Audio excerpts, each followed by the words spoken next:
আজকের দিনটা ছিল 18ই জানুয়ারি।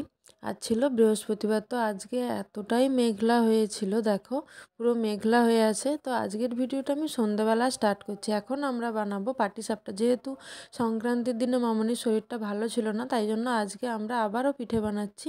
সেটা হচ্ছে পাটিসাপটাই শুধু বানাবো। তো দেখো এখানে ব্যাটারটা রেডি করে নিয়েছি। এই ব্যাটারের মধ্যে দিয়েছিলাম চাল গুঁড়ো, আর ছিল সুজি, আর ছিল ময়দা অল্প। এই যে দেখো ময়দা দিয়ে দিয়েছি, দিয়ে ভালো করে এটাকে মিশিয়ে নেব।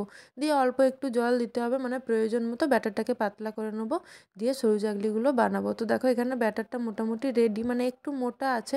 তো প্রথমেই তাই জন্য আমরা এটা দিয়ে একটা চিতই পিঠের মতো বানাবো। তো এখানে দেখো নারকেলের যে পুরটা ওটা রেডি করা হয়ে গেছে। আর এখানে মামুনি একটা কলাপাতার ডাঁটা নিয়েছে, যেটা দিয়ে তেল আমরা কড়াইতে ব্রাশ করব। তো এখানে দেখো কড়াইটাও গরম করতে বসিয়ে দিয়েছি। এইটা হচ্ছে যে চিতই পিঠের মতো যেটা বললাম না, সেটা। তো এটা কিন্তু খেতে খুবই ভালো হয়েছিল। আমরা একটাই বানিয়েছিলাম দেখার জন্য যে কীরকম হয়। তো এরপরে আমরা পাটিসাপটা বানাবো। আর কলা পাতাটা এখানে রেখেছি, কলা পাতার ওপরেই গরম পাটিসাপটাগুলো রাখবো, তাহলে না একটা সুন্দর স্মেল আসে। তো দেখো পাটিসাপটাগুলো মামুনি বানিয়ে নিয়েছে, আর এখানে আমি এই পাটিসাপটাটা বানিয়েছি। দেখতে কি সুন্দর হয়েছে, তাই না? তো দেখো এখানে এরকমভাবেই সবগুলো পাটিসাপটা আমি বানিয়ে নেব। আমি কিন্তু পাটিসাপটা খেতে খুবই ভালোবাসি। তো তোমরাও কে কে পাটিসাপটা খেতে ভালোবাসো অবশ্যই কমেন্ট করে জানিও।